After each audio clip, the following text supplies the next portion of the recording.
सपनों का घर, हकीकत का दर्द। नोएडा, ग्रेटर नोएडा, गुरुग्राम। चमकते शहर, ऊंची इमारतें। ये शहर सपनों की तरह लगते हैं, जहां हर कोई अपने सपनों का घर बनाने की चाहत रखता है। यहां लाखों लोगों का सपना बसता है, अपना घर बनाने का। हर परिवार की एक ही ख्वाहिश होती है, एक ऐसा घर जहां वे सुकून से रह सकें, अपने बच्चों को एक सुरक्षित भविष्य दे सकें। लेकिन ये सपना अक्सर एक भयानक सच में बदल जाता है। अधूरी इमारतें और रुके हुए निर्माण कार्य, ये सब एक डरावनी हकीकत बन जाते हैं। अधूरी इमारतें, टूटी सड़कें और सालों से इंतजार करते परिवार, ये सब उनके लिए एक बड़ा झटका है, जिन्होंने अपनी जीवन भर की कमाई इन घरों में झोंक दी होती है। कई परिवार किराए के मकान और ईएमआई के बोझ तले दबते जा रहे हैं। वे एक तरफ किराया भरते हैं और दूसरी तरफ अधूरे घर की ईएमआई, जिससे उनकी आर्थिक स्थिति और भी खराब हो जाती है। बच्चों की पढ़ाई, शादी, बुढ़ापे की फिक्र, सब कुछ धुंधला हो जाता है। इन अधूरे घरों की वजह से परिवारों की खुशियां और सपने चकनाचूर हो जाते हैं। घर का सपना एक कड़वी हकीकत में बदल जाता है। ये अधूरे घर उन परिवारों के लिए निराशा का प्रतीक बन जाते हैं, जो कभी अपने सपनों का आशियाना बनाने की आस लगाए बैठे थे।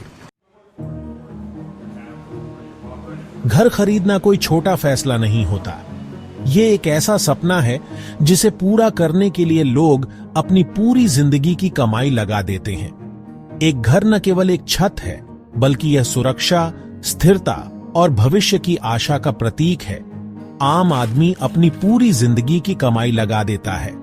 वह अपने परिवार के लिए एक सुरक्षित और स्थिर भविष्य की उम्मीद करता है, लेकिन इस सपने को पूरा करने के लिए उसे बैंकों और बिल्डरों पर निर्भर रहना पड़ता है। यहां बैंक और बिल्डर मिलकर एक जाल बुनते हैं। त्रिपक्षीय समझौता होता है। बैंक लोन देता है, बिल्डर घर बनाने का वादा करता है और घर खरीदार अपने सपनों को साकार करने की उम्मीद में पैसे लगाता है।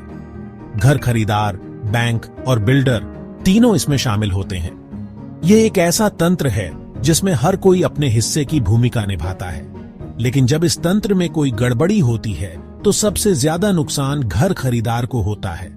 बैंक लोन देता है, बिल्डर घर बनाने का वादा करता है।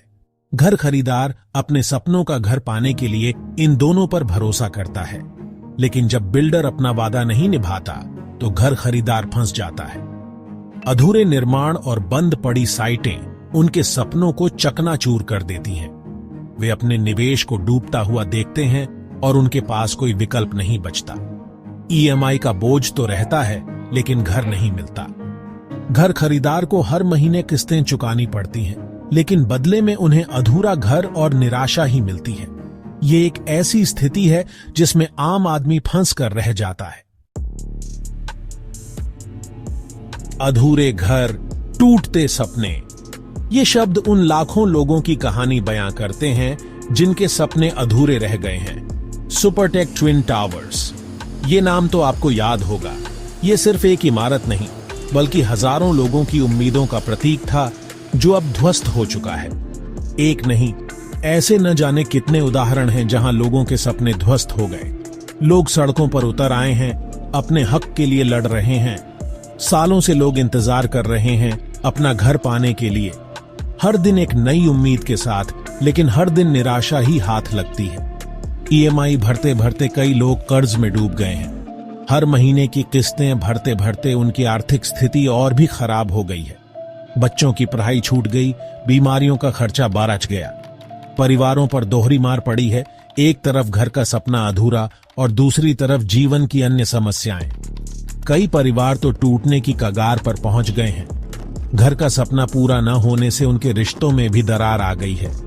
ये अधूरे घर, टूटते सपने सिर्फ ईंट और सीमेंट की कहानी नहीं, बल्कि उन लोगों की भी है जिनकी जिंदगी इससे प्रभावित हुई है। सुप्रीम कोर्ट ही एकमात्र उम्मीद बनकर सामने आता है।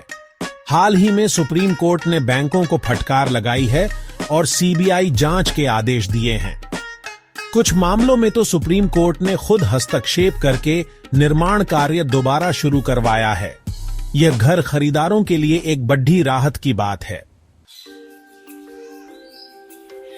मुझे विश्वास है कि आने वाले समय में ऐसे नियम और कानून बनेंगे जो घर खरीदारों के हितों की रक्षा करेंगे। आपका हक बनता है, आपको आपका घर मिलेगा। और ताजा अपडेट्स के लिए राजस्थान पत्रिका देखते रहें।